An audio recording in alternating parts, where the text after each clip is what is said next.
Come, spellweavers, reavers, rogues, and men-at-arms, and answer the call of adventure. Pick up your sword, your axe, your spellbook, your bow, your rulebook, and your dice, and join the forces of good in their eternal fight against vile monsters, conspiring min-maxers, horny bards, and blood-soaked murder hobos. Discover the treasure trove of role-playing games here on Rollin Bones. My name is Ryan Howard, and I shall be your guide.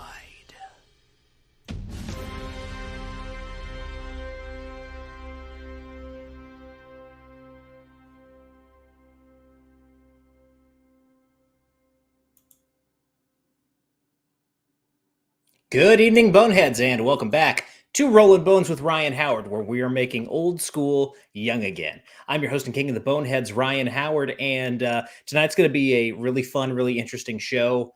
I've got a first-time guest on, a guy that I met at North Texas RPG Convention just a few weeks ago by the name of John Watson. We're going to be talking about his project, Dungeon Dwelling Creatures, and we're also going to be talking about his participation in the creation of a DCC-compatible version of Timothy Brown's Dragon Kings, the spiritual successor to Dark Sun, one of my all-time favorite settings. So I'm excited for this conversation. Before we get into that, though, I want to remind everyone to like, share, and subscribe. That is kind of the best way to get the word out about Rollin Bones and what we're doing here. I appreciate those of you who have supported us in that way. Also want to remind everyone you can find me on various social media platforms, including X and Instagram, where I am at Howard_Ryan Gregg. YouTube is Rollin Bones. Twitch is twitch.tv/RollinBonesRyan. And Substack is rollinbones.substack.com. Those of you who are following me on the Substack, there is an article coming at 9 o'clock tomorrow morning. I haven't finished. It is scheduled to post, and it will be my complete D20 rules for gunpowder, small arms, and explosives. So that'll be up tomorrow. Obviously, you know, the crossover with Nighthaven there is pretty obvious on the face of it, but that is something that I've decided to release on my Substack for those of you who are awaiting that project. And that's going to be it for the stuff that I have to promote. My manuscript for Guts and Glory Volume 1 is complete. My second draft is completed, is with the editor, and so just a little bit of an update on that for those of you who are backers of that project.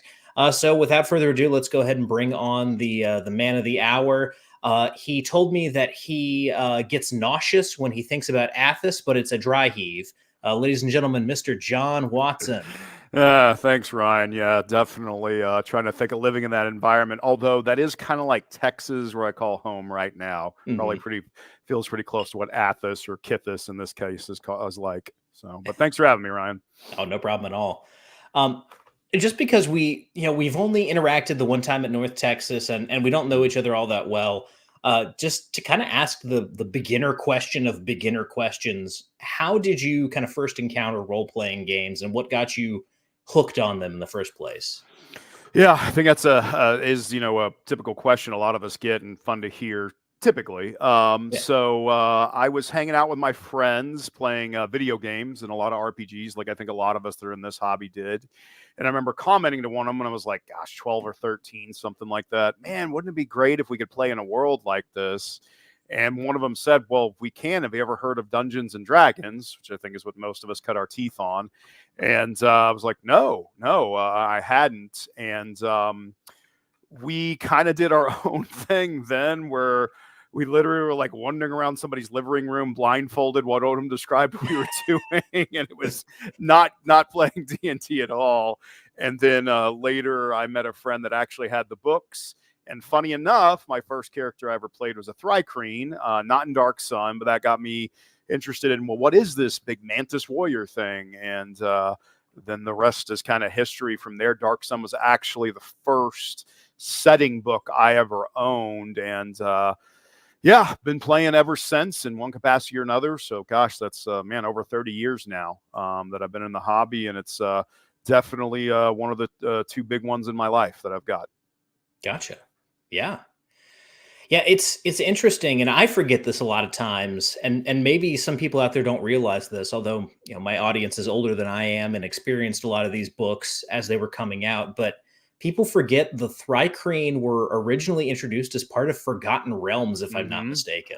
Yeah, I believe you're right too, because I know that we're in Forgotten Realms, and that's where I remember looking at them. And then my friends, funny enough, said, well, if you're interested in Thri-Kreen, you look into Dark Sun. And at the time, they weren't spelling it out, so I was thinking Dark Sun is in SON. So I was thinking of Mhm. something completely different. And when I bought that box set, I was like, okay, this isn't what I was expecting, but I literally never seen anything like that. So just as you Mhm. said, I became a huge fan after that, and then led me to kind of where I am now.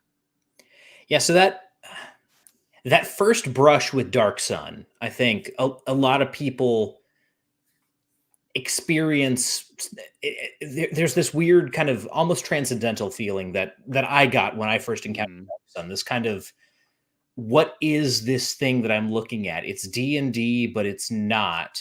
It's vaguely reminiscent of things that I like, but it also seems very different. What was that experience like for you? How did that go when you first got that box?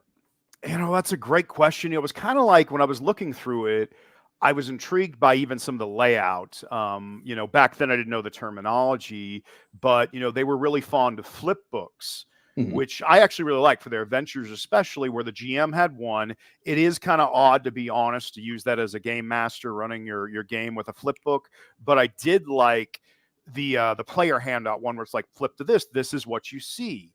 And they'd even sometimes, hide little details in there. Be like, if any of the players notice in this body of water, these bumps, then, they get a bonus to their perception or whatever it was in second edition. I can't even remember, but check to notice something. But, after that was also just the feeling of kind of desperation. Most fantasy settings, you don't get that in. It's like this high magic thing and all of that, but it's like this Mhm. constant struggle against the environment, worrying about heat, trying to find water, other resources. I mean, weapons, even just all of those things, and it really added to the flavor of the setting for me, and just made it unique. Even some of the world's post-apocalyptic world in a lot of ways, and there's a lot of bad people in it, unfortunately. And then I even liked, psionics. I don't feel like they tacked it on, is what it felt like. It was brought up with Mhm. the setting. And honestly, I think a lot of magic systems have kind of gone that route with, magic points that I've seen over the years, which, I've had some friends and designers argue is much better and more realistic, if you will, than kind of a Vancian style system, which most of us are used to. Mhm. Yeah, psionics is an interesting thing for me. I've always kind of grappled with its place in role playing, and there's definitely some interesting elements of it that make their way into Dark Sun. It's well incorporated with the world. Hmm. I have previously stated that you could take it out entirely and the world would be fine.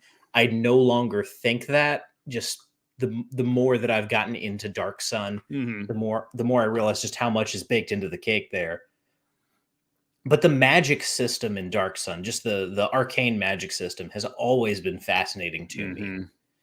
There's so I started with 5e, and in 5e, it's very easy to let the material cost of magic, be it the diamonds that certain spells require, or the material components like the bat guano for a fireball, or whatever the case may be. It's easy to let that stuff go by the wayside. But in Dark Sun, the cost of a spell has a direct impact on the environment around you.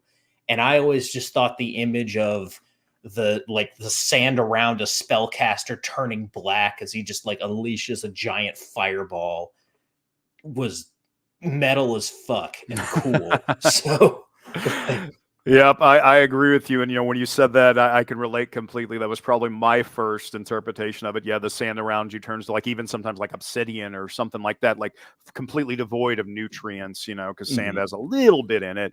But I'm totally there with you, and very very epic, if you Yeah. will. Yeah, it was one of the first D&D products I encountered, and again, this is coming from a 5e background. That's how I got started. It was one of the first D&D products I encountered that had this like really richly thought out and fleshed out world for adventuring. It was the Hmm. first time I encountered the idea where you could just turn players loose in a wasteland and Hmm. they would go find something interesting.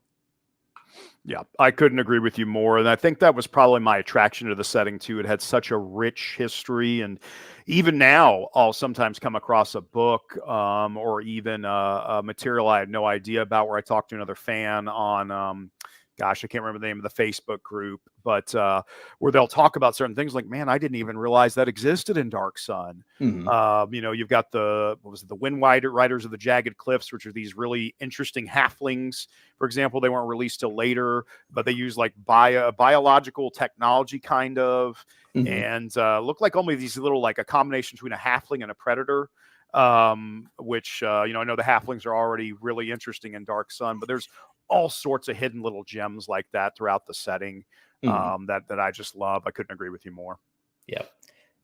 The one aspect that I always thought was a little overlooked, and the one time I got to run a Dark Sun campaign, I this was a big part of it, but the Silt Sea Oh and yes. the idea of like the Silt Riders, Hmm. i- it's it's like nautical adventure, but at the same time, still like desert waste. There's just something so bizarre and unique about that particular aspect of the setting. I could see just doing an entire campaign around you're in Bollock, and then like you go out into the whatever islands you can find out there. Yeah, absolutely. I'm there with you. And that was something even when I played it growing up, and even as an adult, I went back to it a few times. That was something we never really explored. And I'm there with you. I was like, gosh, that's almost, it's just so fascinating because, to your point, it's kind of like, yeah, almost like a sailing themed, almost pirates, whatever adventure, nautical campaign, but you're literally on very, very fine dust, Mhm. sailing across it. And you got to worry about, some of the creatures. Remember, there was a description in the Wanderer's Journal that accompanied the box set where he talked about he saw a giant pull something up out of the dust, and it was like this squid looking thing, and then it pulled the giant under, and you're like, oh, that sounds terrifying, which again, leans in the Dark Sun, that kind of stuff, some of the unknown, what could be out there exactly. And they discuss that in the book as well, which I find fascinating. Kind of, to me, the unknown, that's always been very intriguing. Mhm. Absolutely. So this talk of Dark Sun kind of brings us around to one of the topics I wanted to discuss tonight. And Full Metal Dragon actually hinted at something here. He says, I've always seen Dark Sun psionics as the Dark Sun equivalent of post-apocalyptic mutations. Hmm. Um, as kind of a lead into this first topic, talking about Dragon Kings and bringing it into the DCC world. Um, One of the podcasts that was kind enough to have me on the show for a change instead of me having them on was This Old Dungeon, hosted Hmm. by Lou Al. Oh yeah, I know Lou very well, not very well, but fairly well. Mhm.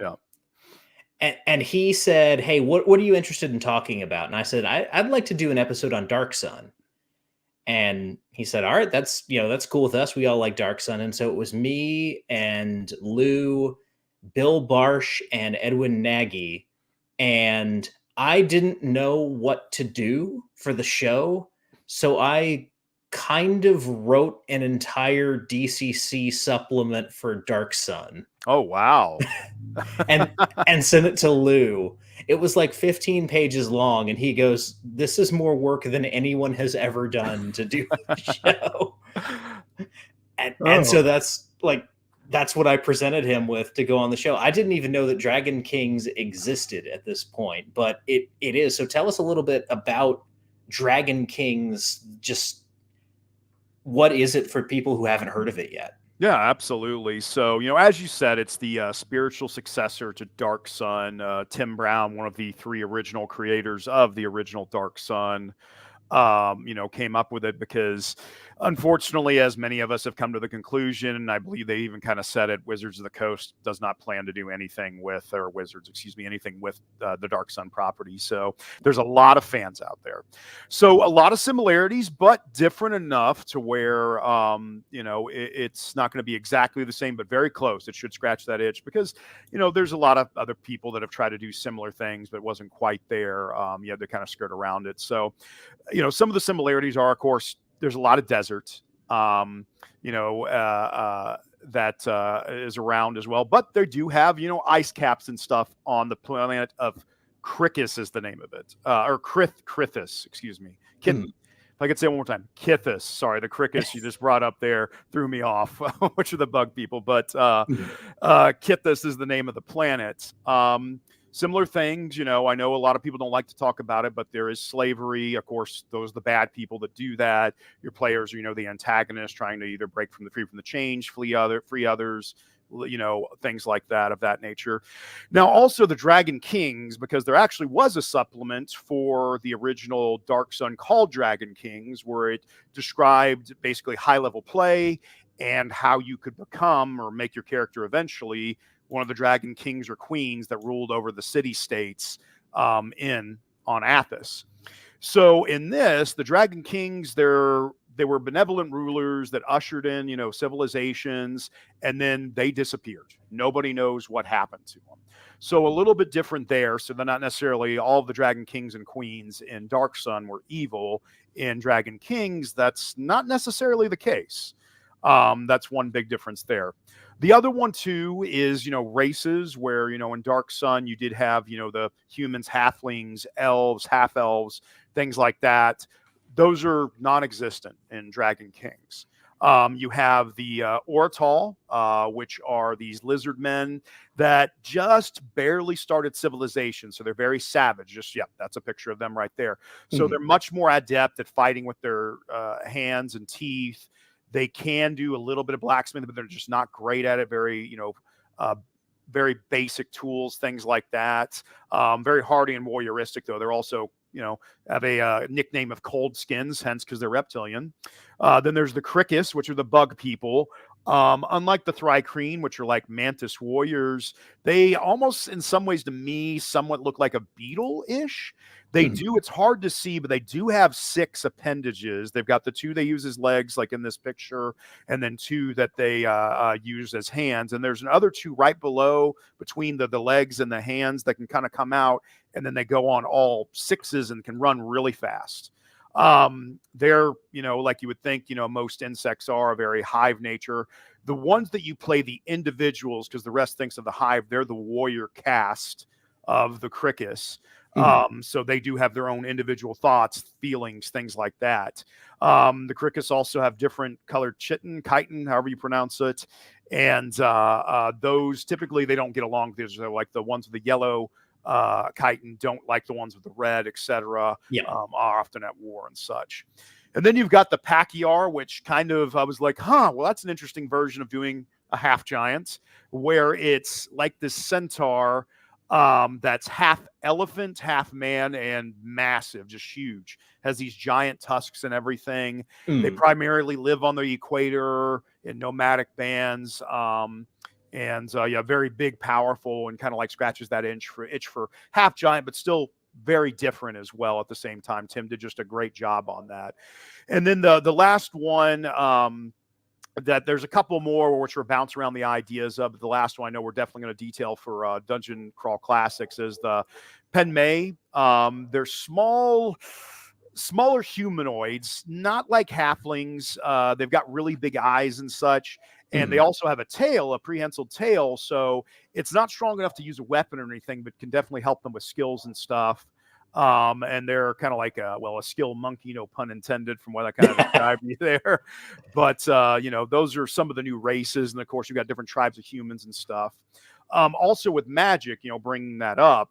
So instead of defilers and preservers like there were in Dark Sun, There's just, there's wizards, and there's some like subgroups of them, which, we'll see if we'll detail that out, because DCC usually doesn't do things like that, but that's something I'm considering. But one change I'm going to make is, instead of corruption, which actually fits pretty well with even how Tim Brown wrote Sorcery's Wrath, is what he now calls Preserver and Defiler stuff. It's more of like corruption in DCC. If you roll low on your spell check, something happens to you. The difference with Sorcery's Wrath is something can happen to, like, it could be your companions. They have something bad happen to them. Or even if you roll a really powerful spell check, that could potentially have some consequences. To kind of lean into, maybe it drains a little bit or corrupts them with, the Wrath of Sorcery. So that's something we'll be exploring too, is reworking all of those charts where it won't just be corruption now, but it'll be Sorcery's Wrath, where it could have some consequences on your companion. So it'll be like, be wary if you have a wizard in your group. Also, something Tim did, of course, he brought back psionics. He calls them Sarhak, which they're basically psionics in every way. It'll be somewhat similar to spellcasting, but some things I've got in mind to be a little bit different, because while in DCC, wizards can do spell burn, where they, take from their bodies to kind of burn that power and fuel their spells. The Sarhak, I'm going to introduce a mechanic that lets them use their intellect, or their psychic reserves, as I've been calling it, is what we're kicking around. So far, the playtests have been pretty good for it. And then the last real thing I wanted to mention is Bone Shards, which I thought were really cool. They're a group of assassins, like a guild of assassins, if you will, that where they get their name from is they've learned how to hide shards of bone, obsidian, wood, even in their flesh. So it's completely concealed, and they could look like they're in a loincloth or something like that, but nobody knows that they're actually armed. And they're very sought after assassins. And that, kind of rounds it out with some of the differences, what's new. A lot of other elements as well. There are actually proper gods and goddesses on Kithis, unlike on Athos, where you worship the elements, fire, air, water, wind. So that's a big difference too, but otherwise should be very similar to the standard clerics. Gotcha. And the bone shards kind of remind me of the character Marrow from the X-Men universe. I'm actually not familiar with Marrow. I'll have to look into him then. I wonder if that's where Tim got some of his inspiration from, because I know he's a big fan of a lot of things, like many of us are. And she, the character Marrow, she was the leader of this group called the Morlocks, who were basically mutants that couldn't blend in, so they lived in the sewers, kind of like the Nosferatu in Vampire. But her thing was like, she had these spikes growing out of her back, and she could like pull them out of her back, and they were knives. Interesting. Yeah, I'll have to check that out. I wasn't even familiar with that. Well, you just taught me something. But no, that, like, this is what's so interesting to me about Dragon Kings, because when I heard, like, in my head, I was like, okay, cool. It's Dark Sun with the serial numbers filed off. But what I'm hearing from what you've shown me so far, and what we've talked about so far, is it is, in all intents and purposes, a true spiritual successor to Dark Sun. It's not just let's play in this sandbox without WotC noticing. It's even kind of taking inspiration from where Dark Sun takes inspiration from, that being, Barsoom. Yes, absolutely. And Tim and I have had some dialogue about that, and he said he wanted to make sure that Wizards looked at it, even to the point on his first website he told me, and sorry, Tim, if you watch this, you're like, John, you shouldn't have said this, but hey, cat's out of the bag now. But he put a Dark Sun logo in the middle of it, so that he knew that, Wizards, probably attorneys, other people would take a look at it, and they said, hey, everything's fine. You just need to take down that Dark Sun logo. But I think he gets it just close enough and distinctly different enough to where it's something else, but you can see those influences, and it'll scratch that itch for many of us, like, you and I, that have just been wanting to go back to the session for a long time. I know, especially me. Yep. A couple pieces from chat here. Two comments from Jeffro Johnson. If your game doesn't have insectoid characters, it's not worth playing. Love it. And then, I don't know why it is, but I can't think of a single psionic system that I have ever really gotten a lot of mileage out of. Gamma World is the only exception, and it is explicitly silly. Mutant Crawl Classics is kind of the same way, and I know it's it's Jim Wampler. It's a lot of the same mindset as Gamma World, but that's the other one that I feel like works a little bit better. Yeah, and I think a lot of people feel that about psionics. I remember even, I think it was in the second edition of the AD&D psionics, they said they didn't want it to be tacked on, but honestly, it felt a little bit like that unless you're playing in Dark Sun. Even then, some people would argue that it still felt that way. So, yeah, I kind of agree with him on that comment there. It's understandable. It's my goal to try not to make it feel that way, make it feel different enough, but still like it'll go along with the DCC mechanics well. Yep. And you mentioned something early on in your kind of description of Dragon Kings, talking about the presence of kind of the slavery aspect, and this gets into one of the things that I think many people find interesting about Dark Sun and things that are inspired by Dark Sun, and that's this emphasis on hard moral choices that has to be present because you are in a world where life is very cheap. Life is very easy to take. It's not a welcoming place. It's not a fun place. And so a lot of it kind of deals with balancing, feeling good about yourself, but also being able to live another day. And the best way that I know of that this is expressed is the Dark Sun box set. I believe it's in the Wanderer's Journal, where it goes through each alignment and how they would deal with a water shortage situation. Yes. That, gosh, I had forgotten about that till you mentioned that, but it absolutely does. But yeah, no, you're right. And I know, it's one of those kind of taboo topics, but that's also why I think it's important. You're running a game, you explain to your players as a GM, even if you're at a convention, hey, here's my style of game. Here's some of the elements we might discuss. If this is uncomfortable for anybody, signal me in some way, give them some way to do that. And, most of us, we can gloss over, just skip right past it. It's fine, but there are some subjects. But to me, I like personally playing the heroes that, fight against people that are truly evil. And people that have slaves, they're evil people. We punch Nazis in the face. Those are the kind of, like, I remember one of my friends actually at North Texas RPG Con mentioning that Nazis are perfect villains because they are evil to their root. We all agree that they are bad, and I'm like, couldn't have said it better myself, So sometimes it feels good to where you're completely justified without that gray area there of, what I did was right. This being was bad and I stopped them. Yeah. And it's also, one of the most interesting aspects of role playing as a hobby is finding yourself in a situation where the normal rules that you expect, the normal attitudes about things are not present, because now you have to, you kind of have to take your head that you walk around with on a daily basis out of things and think about the circumstances that are actually around you. You have to actually put yourself in this world where these kind of unusual circumstances are happening on a daily basis, and essentially live in the exceptions. And so not shying away from that and actually embracing that is I think a strength of this particular iteration of Dark Sun and Dragon Kings, because without that, all you have is essentially just the aesthetic. You don't have the stuff below the surface, because a lot of Dark Sun just deals in a world where everything has been so turned upside down, and all life has been sucked out of most things, that just like survival is essentially the ultimate good in and of itself. And how do you thrive in that, or how do you rise above that particular mindset? And so, like, I'm glad that these questions are addressed in this particular book.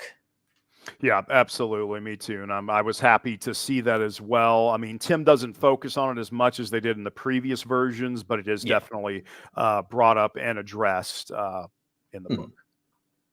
Sweet.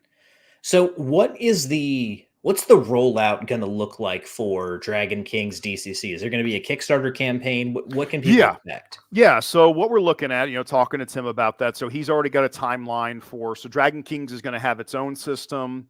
It's already got a version out there for 5e.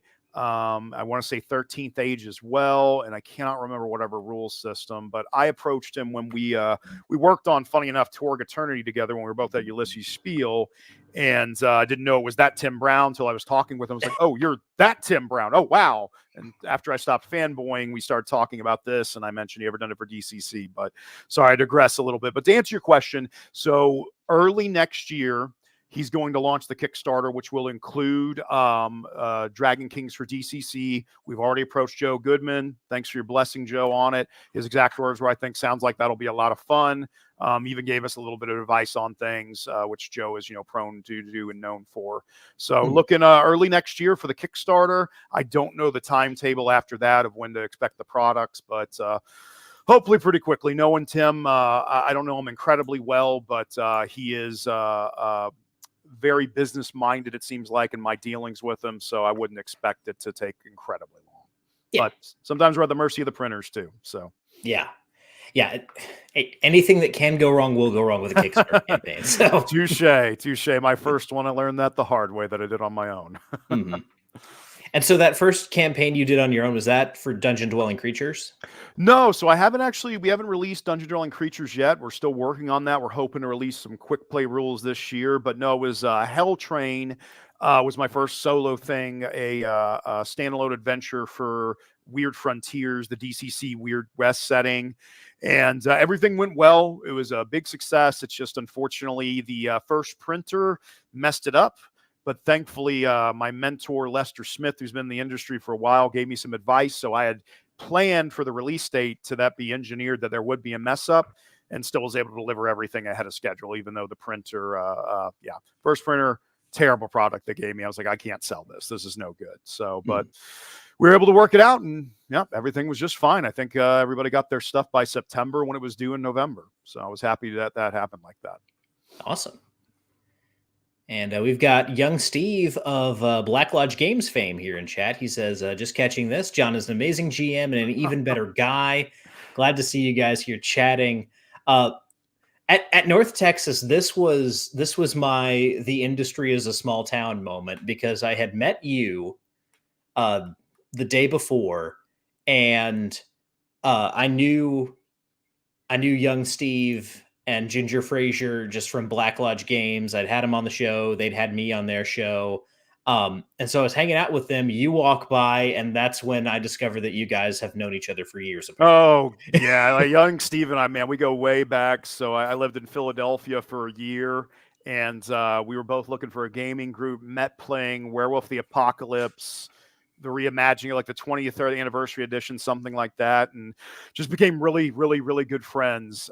Great guy, giving me a lot of good advice, and honestly, in some ways, reinvigorated me in the hobby to where, I'm not trying to knock Dungeons and Dragons, but I had gotten so heavily focused on just that there were all these other tabletop role-playing games after, the big renaissance I felt like we went through in the 2000s, even the 2010s.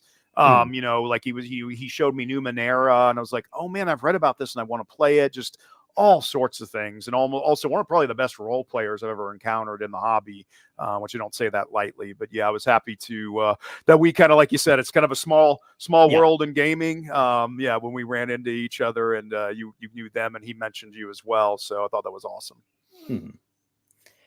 Yeah, so we brought it up a couple times. Let's talk a little bit about Hell Train, because people who watch the show on a regular basis know I'm a huge fan, not only of Weird Frontiers, but just of Westerns in general. So what can people expect from Hell Train? So, Hell Train, so it's designed to be a 4-level slot adventure at a con. It will be a trilogy, but it's basically, I always forget the name of the frickin' Clint Eastwood movie, but there's a movie, an old Western, where at the beginning, these outlaws ride into town, they're beating the sheriff to death, and he cries out for the help of all his townsfolk to help him, and they just literally watch him get murdered. And that would be High Plains Drifter. High Plains Drifter. That's what it is. I don't know why I always forget it. But I was thinking, what if instead of, because it's like Clint Eastwood rides in and he's kind of supposed to be like the spirit of vengeance or whatever. Yeah. Like, what if that spirit gets corrupted? And that was my idea. As I was given advice in a book I read called How to Write Adventure Modules That Don't Suck from Goodman Games. Literally the title of it, fantastic book. I recommend everybody that reads it, that wants to get in just running adventures, whatever level you want to do it at. But I think it was Lester Smith that actually recommended this in there. And his chapter was, you start with the villain. And I was like, that makes a lot more sense, because other times it can seem like it's all over the place. So that's where I started. It was the town of Jefferson, Texas, which actually exists. And I don't want to give too many spoilers, but that's the basis of the plot. The characters arrive, or the posse arrive there, because Jefferson does have a train, and they arrive there to go claim a bounty if they can help out the town, where they've heard rumors that the dead are continuing to rise. There is, of course, a train in it. Surprise, surprise. That does go to, well, one could argue hell, but I'm not going to reveal too much there. Fights with zombies in graveyards. There's even a poker game with the devil. Nice. All sorts of things that we put in there. I was very happy and overwhelmed with the community's response to it. Although as I got a grief from a lot of my friends about it, it took me way too long to get it out there for it being not the longest adventure in the world. But beautiful art too. Sergeant Dave, who's the artist I used for 100% of it, did such an incredible job from the cover.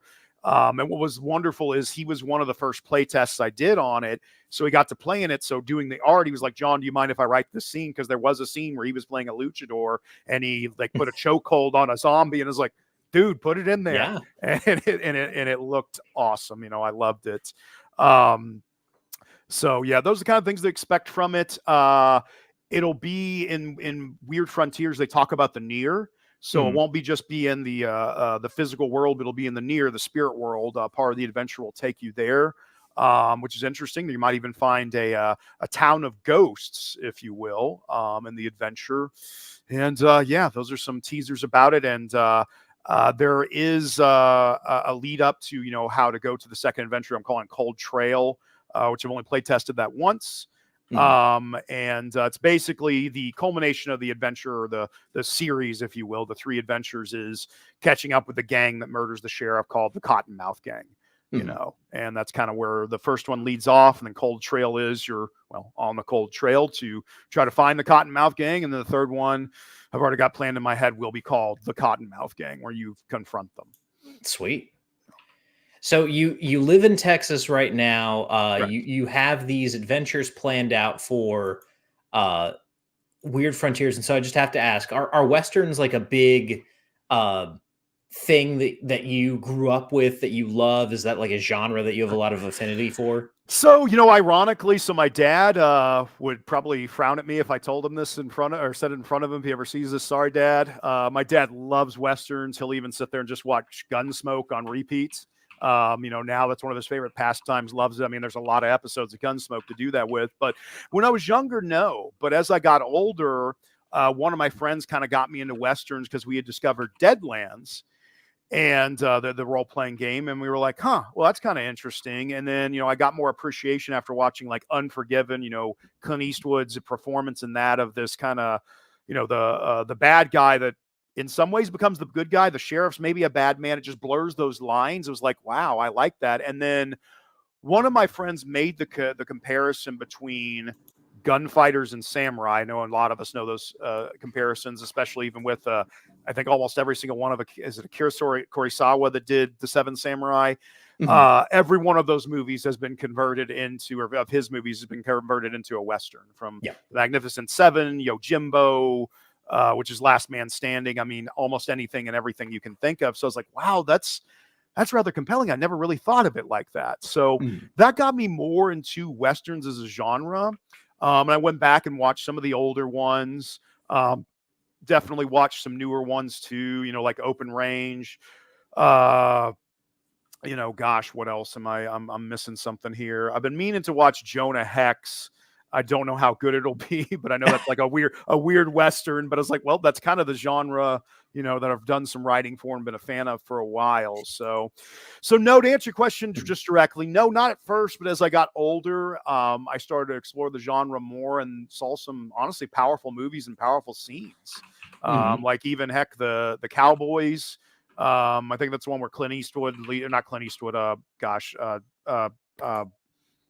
John Wayne. John Wayne, thank you. Oh man, I felt terrible for not remembering the John Wayne's name, but leads some younger kids that are cowboys, and he dies in it at one point.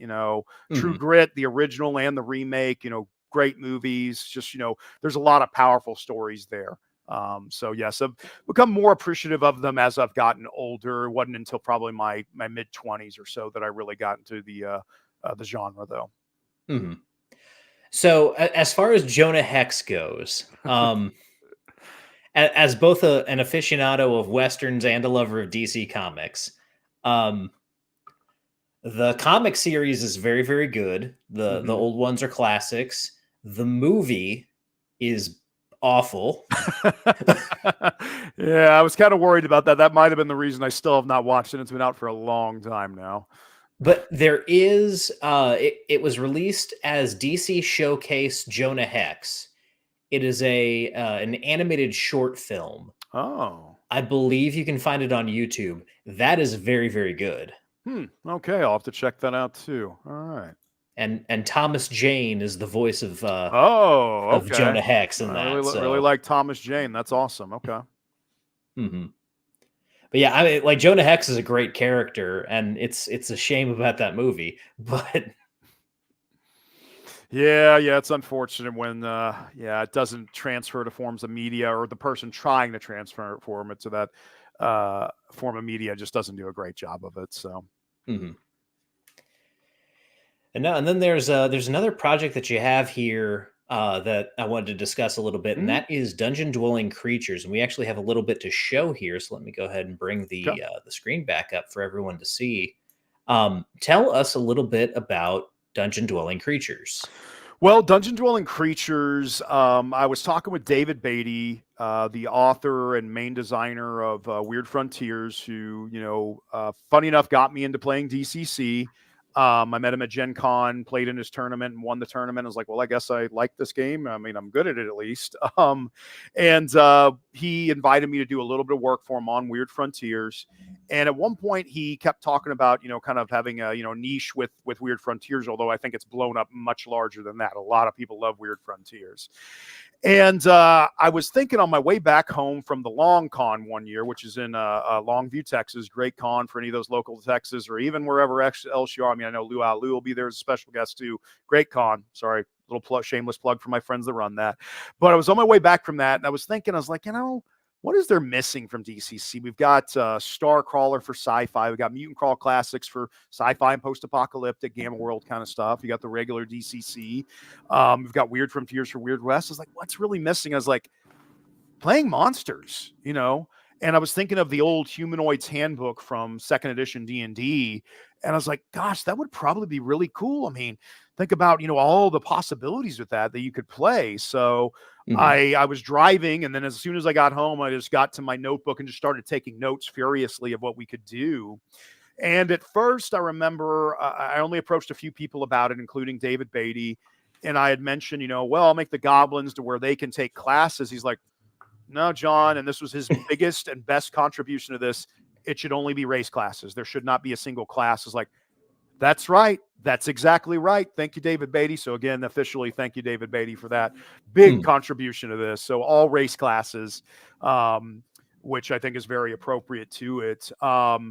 And then I just kind of started diving in on what I thought would be cool to play. I want to do some of the standard things like an orc, which is pretty basic though and simple. But how I changed them from just being like a reskin of a warrior is that. And my friend Eddie Bartlett has helped a great deal. He's also the co-author too. When I sent him the idea, he just started fleshing out things on his own. I was like, "Hey, buddy, you want to help me write this?" He's like, "Yes." And the rest was history. But they as they take damage, they'll deal more damage. So it's like this game you play is, do I want to keep my hit points low so I'm dealing all this damage and then I'm kind of easy to kill, or do I want to be healed right now? And then the more orcs you have, the more they work each other up. So per each orc in the group, you get a bonus to certain attacks, damage, things like that. And they also have like Orc War Cry, which is just a war cry you let out and all your party members will get a bonus. So kind of simple, but really has been a lot of fun. I've loved seeing it. I've even had complete parties of orcs. People have liked it so much. And just to see the amount of damage they can deal is awesome. And then there's the, trying to pronounce this right, the Dybbuk, which comes from the Jewish faith of an evil spirit that basically for some reason it can possess bodies and stuff. And just by the way, I have consulted with one of my friends who's a gamer and also of the Jewish faith to make sure that it is, you know, sensitive to all you know, everybody of those walks of life. So, but at first we were going to make it, I was going to make it the spellcaster. And it was also going to be a body hopper. But then when playtesting, people just liked hopping bodies. And I was like, you know, Eddie and I were talking, we're like, we just need to double down on that. So all it does is if you come across a corpse within the last 24 hours that's died in the last 24 hours, you can inhabit it. Yeah. So people have used it for espionage, for like, you know, at one party they killed an angel and then the Dybbuk was able to possess the angel and just derail the whole game in a lovely way. I was a young lady at North Texas RPG Con that did that, thought it was awesome. So then we were trying to think of another arcane style spellcaster. So we thought Hag was kind of a natural choice. But their biggest difference is that instead of in DCC, wizards don't want corruption. Well, you got this old corrupted looking hag. Yeah, they want corruption. Corruptions actually make their spells more powerful. So they'll have a little bit different corruption charts because we do want the corruption to have disadvantages. But the more corrupt a hag is, the more powerful her spells are. And instead of a cleric, we've got a fiend, which unlike clerics will worship a god or goddess, the fiend wants to be worshipped. So if their party members decide to worship them, they can actually sacrifice hit points to empower their spells. As the fiend grows in level, their form changes. They start out as I think Lemur, whatever it's called, the little blob demon thing. And then like by 10th level, there's something like a pit fiend, this big, you know, horrible, monstrous thing. And then there's goblins, not a goblin, but a group of goblins. It's almost like playing a group of funnel characters that can do a little bit more than that. They're not quite that weak, but by, you know, a 10th level, you've got 11 of them because you always start with one goblin and then you get your second one at first level. And goblins always, you can always wait around if you want to, because goblins, you know, they end up gathering together. So we wrote that in there. I think it's per hour, one more goblin joins your ranks of goblins. And they've got some thief-like abilities and stuff, and then some other things too. They're really good at making traps. And then we have talked about the hag Wendigo, which again, you know, like the Native American mythology of it. And again, you know, I partnered with one of my friends that's also a gamer and of Native American heritage, and she, you know, made sure everything is good. But they're cannibals, you know, that are undead cannibals that, you know, eat flesh. They're really good at fighting with their or they can only fight with their claws and teeth, and the only way they can be healed is by devouring somebody's flesh. So they can't be healed none of the other means. They get a whole mess of hit points, but, you know, they can't do that. There's the Toag.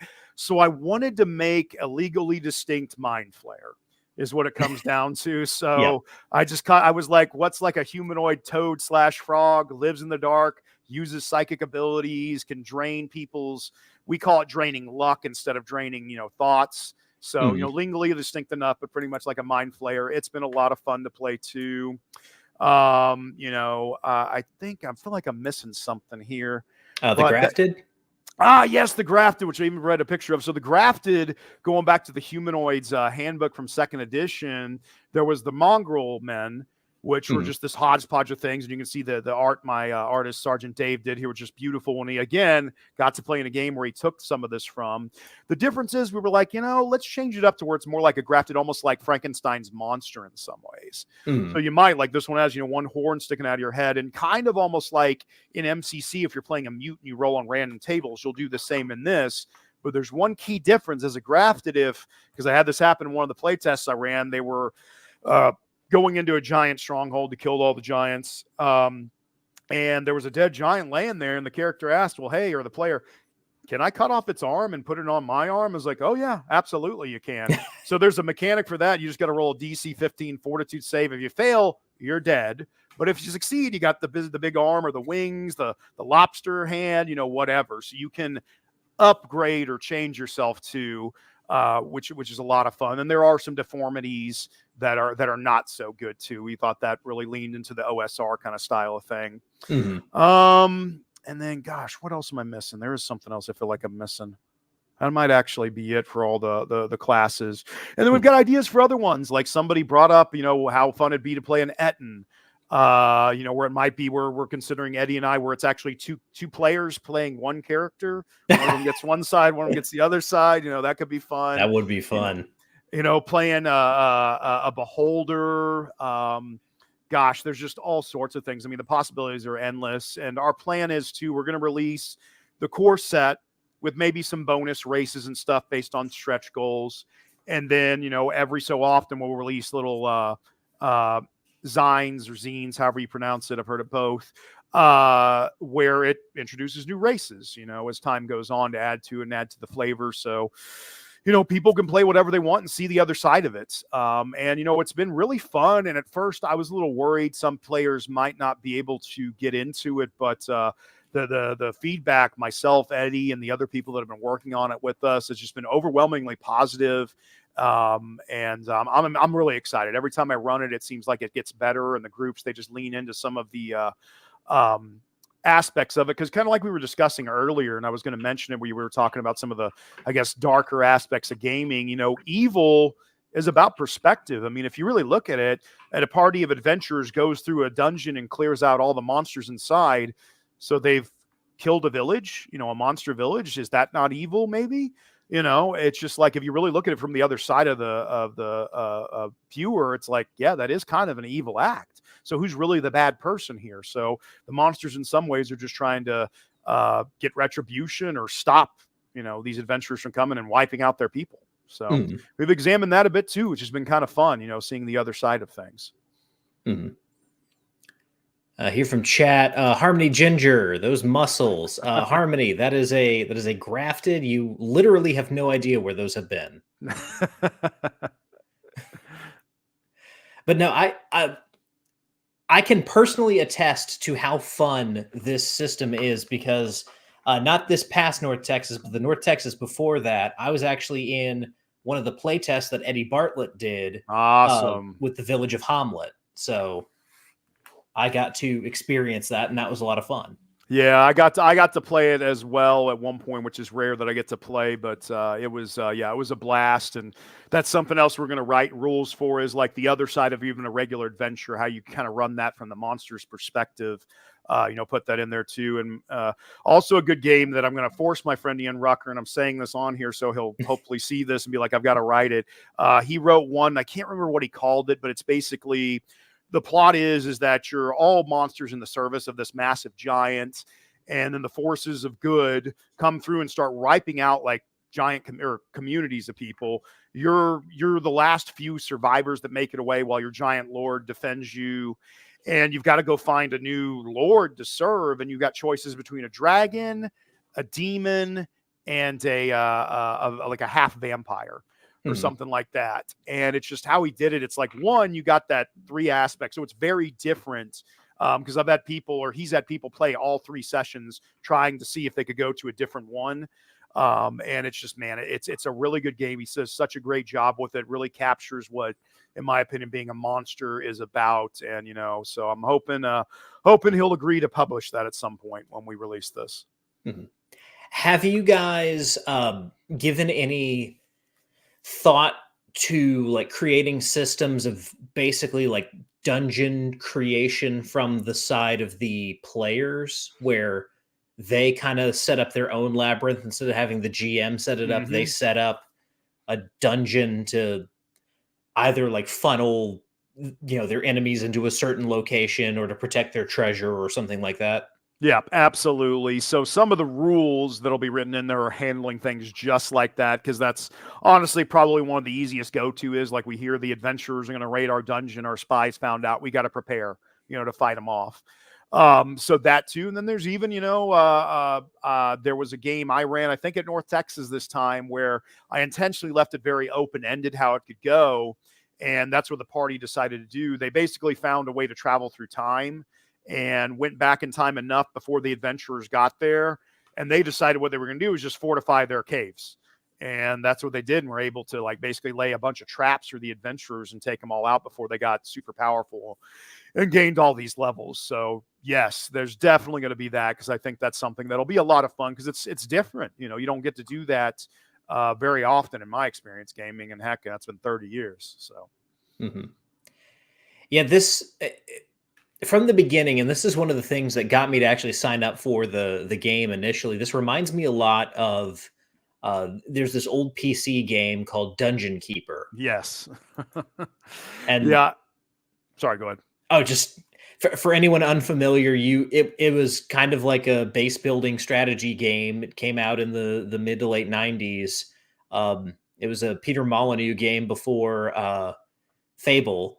And the whole thing was basically just you build a dungeon, you stock it with monsters, and then the heroes come in and try to prevent them from killing everything in there and getting your treasure. This is the kind of thing that people have played around with before. It's a hard concept to pull off, but from what I've seen, you guys are doing a great job with it, and I love some of the details that you've thrown into those classes, especially goblins being.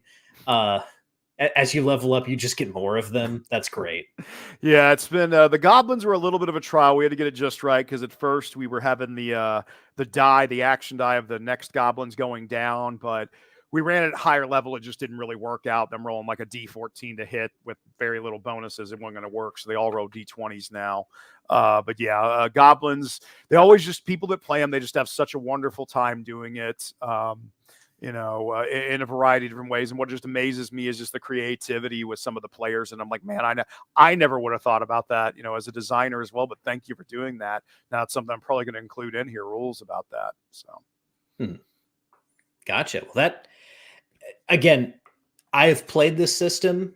Those of you out there who are seeing it, it's a lot of fun. If you like DCC, it's a good time. So definitely check it out and be looking for that as you guys are getting ready to launch that that campaign.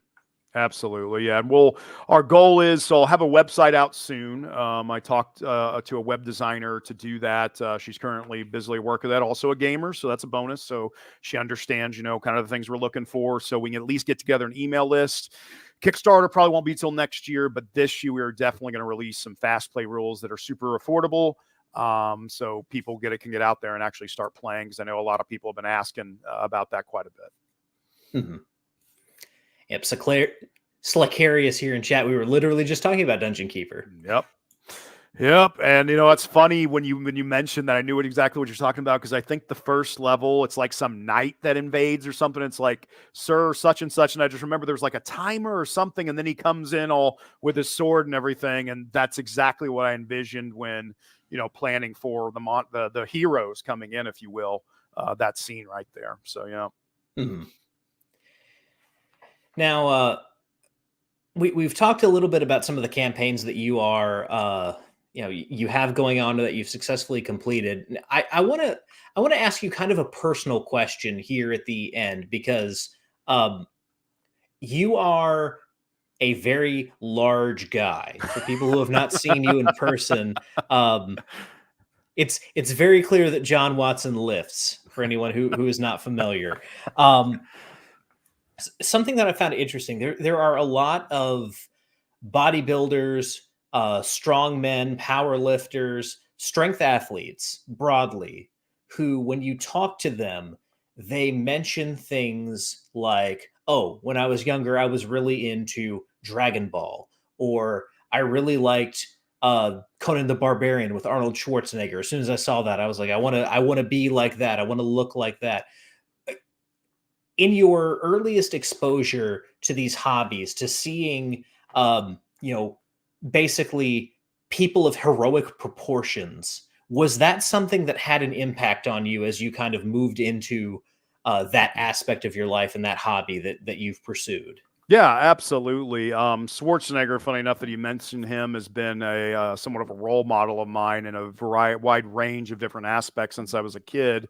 So that did as well, but also helped that when I was younger, I was always terrible at sports until Mm, I was able to play football, and I was like, okay, I'm actually really good at this. And then when I started lifting heavy things, like, hey, I'm good at this too, and just kept leaning into that. And funny enough, I discovered I was good at football and Dungeons and Dragons at the same time. Like I was 13 years old when I discovered both of those, and that's like the two big branches of my life: playing sports and mm. playing games like Dungeons and Dragons. So, Yeah. And a lot of people mistakenly think that these things are like diametrically opposed to each oh other. no, You, the amount of nerdiness that it takes to be a strength athlete at a high level, hmm, the amount of granularity that you have to focus on to get everything dialed in just so. oh yeah. Um, it is the exact kind of personality type that will also get very focused on very crunchy in-depth role-playing games, get very hyper focused on complicated comic book and anime plots. Like, it's the Venn diagram's basically a circle. Touche, touche. Well, and I just a quick story to share with you about that. So, my old rugby club, the Dallas Reds, here in Dallas where I live. At one point, one of my friends, Bentley, and sorry, Bentley, if you see this, and I poke fun at you a little bit because it was a funny story. He calls me up, and the sweetest guy you'd ever meet. But you're like me, not a small guy, clearly an athlete. You look at him, you're like, who you wrestle or play football for? Mhm. And he was like, "Hey, John, I know you're into board games, but have you ever heard of Dungeons and Dragons?" I was like, "No, Bentley, I have no idea who Gary Gygax is. I have no idea it's in its fifth edition. I have no idea you play a dwarf, elf, or warrior, fighter, mage, things like that." He's like, "Oh, so you're familiar?" I was like, Bentley, it's as big of a hobby as it is of rugby for me. Trust me, man. But from that point, it spawned into he's like, hey, there's some people that want to play. And I was like, all right, well, let's get together a group. Now, this was the largest rugby club in the United States at the time, so it was huge. It was about, I think, almost 150 or so members at its peak, so large group of people. But Mhm. I had so much interest that I had to tell people, no, I can only have 7 people at my table, which is honestly really heavy at that. I prefer like 5 or 6 max. Mhm. And then keeping up with them, I've since, moved on to some other hobbies, but keep up with them a little bit. But I was talking with my friend Nick, who also played, and he's like, "Oh yeah, there's like 4 or 5 different D&D ish groups of some nature or another going on in the club just alone right now." I was like, "Yeah, that doesn't shock me. But to your point, there's a lot of crossover there, and it was even people, walking down the street you might not expect, but I think that's great because the hobby, the more people have seen it, with even things like Stranger Things, et cetera, brought it more into the mainstream. And a lot of people have enjoyment, with it, which is wonderful, from therapists, that have helped youths with it, all sorts of things. So, Mhm. Yeah, and I've even and this is anecdotal. I don't know that this has ever been confirmed, but I've heard that one of the reason why Crime Time in the WWE was around for so long, and both guys stayed with the company, is that Shad Gaspard was running the D&D games backstage for WWE. that would be awesome. Well, I know it's gosh, it's one of the pro football teams. I think like the Green Bay Packers or something. It wasn't D&D, but they had like a long running Catan night or something like that. And there was like some article I remember reading about it. But yeah, that's wonderful. It wouldn't shock me. I mean, look, you look at God, what's his name, Joe Manganiello, the Joe Manganiello, yep. yeah, yeah. I mean, that guy's huge too. Clearly, a former athlete of some sort. He's a big gamer. Mhm. Been trying to meet him up at a convention sometime as a special guest so we can arm wrestle for charity or something. I thought that'd be funny. Yep. If you see this, Joe, there's your challenge, brother. Joe, if you see this and accept that challenge but haven't told me that you're watching my show. Oh man. But yeah, there's something, and this is something that my business partner Wonky and I have been talking a lot about with our particular brand of fantasy, and that's kind of leaning into this aspirational uh, side of fantasy. This there's darkness, it's overwhelming, but I want to be the one who's strong enough to overcome it. And I feel like this is where fantasy can really be a positive force in a lot of people's lives, is it gives you the inspiration to be the best you that you can be. It gives you that initial drive to say, you know, I want to be the paladin of my world. I want to be uh, the warrior who people can rely on to hold back the darkness in whatever way I can possibly be in my life. And so it's always good to hear when people have like taken that aspect of fantasy on in their personal life. And I figured as soon as I asked the question that you would say that these two things were linked. So I'm Oh glad that yeah. that's the case. Yeah, big time. Well, it's, something I've always tried to do in my life is that, I think it's important to dream, but I think what's more important is to make your dreams come true. And, when I was a little kid, I wanted to be an athlete because my dad's a heck of an athlete. Also many members of my family, I just couldn't find my niche for myself, and then finally found it, and have excelled, and games even have helped me in that in some ways too, taught me certain disciplines, and to your point, playing those characters, it's the whole term of fake it till you make it. Psychologists actually say that too, because there's truth to that. So doing that in D&D and practicing those kind of things, and even a little bit more personally, a couple of years ago I almost died, unfortunately, because I've got a heart condition I found out about. Completely fine now, can get back to sports, all that stuff, have been. But unfortunately, only, being in really good shape and then unexpectedly being in the hospital, and at one point, them thinking I might pass away, left its scars, which has developed PTSD as a result of that. But the reason I bring this up is because I'm currently playing in a game where I'm playing a character. It's a homebrew mech warrior game via Savage Worlds that my friend Cliff has just done a phenomenal job on. But the character I'm playing is basically a space marine, or a marine, the outer sphere version of an elemental for those mech warrior fans out there. And he's got severe PTSD. It's really helped me to deal with that, even though mine's very mild. Even just from a personal aspect, some of the situations we experience in the game and deciding how he'll react. And I'm like, that has really helped me as a person as well, to your point, and, being that, like you said, shining light of hope and all those kind of things, seeing if he can overcome it with the severe it is. Yeah, I can too. Yeah. Yeah, absolutely. Now, as we are kind of approaching the end of our time here, there's one question every first-time guest has to answer when they come on Rollin Bones. The answer to this question can be as philosophical or as sophomoric as you want it to be. But John Watson, if you could put anything on a t-shirt, what would it be? Anything on a t-shirt, man. Well, there's the knee-jerk reaction to say my company logo, Rugby Melee Games, but that's a little bit selfish, I think. Man, anything on a t-shirt. Gosh, I'd probably say it's a tattoo I've actually got right here. I'm not going to take off my shirt, viewers, don't worry, but it's a quote from Hamlet, "This above all, to thy own self be true." I believe that that's something really important to live by, because, as a person for a long time in my life, even though I do try to make my dreams come true, I lost sight of that. And that was because I wasn't being true to myself. And that's the most important thing you can do. Be who you are, celebrate that. It'll build confidence naturally. And you're amazed at the things that are going to happen to you in your life. So I'd probably put that on a t-shirt for that reason. So, more people can hopefully live that and understand it. Yep. And since Jeffro mentioned it, it's t-shirt time. I will show you mine tonight. Is that a cat? Oh, cat fist bumping. That's awesome. I love that. So, yeah. Anyway, John, thank you so much for coming on. This has been a great conversation. I've really enjoyed talking with you. We need to do this again sometime. Couldn't agree more, Ryan. And likewise, it's been a true pleasure chatting with you.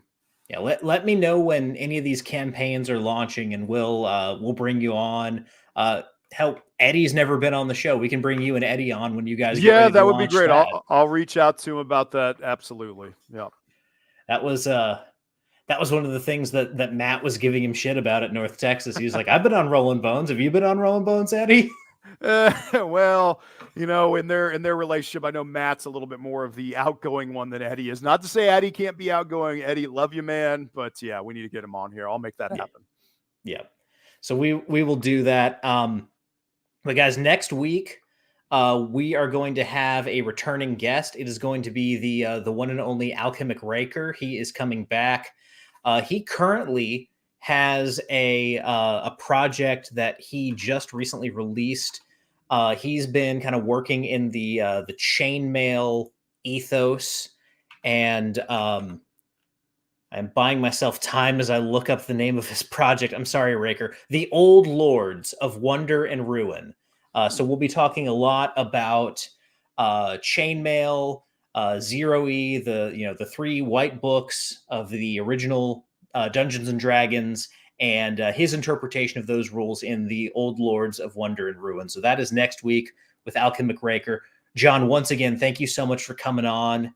And until next time, guys, whether you rolled a 1 or a 20, I'm so glad that you rolled your bones with me, Ryan Howard, and I will see you next time.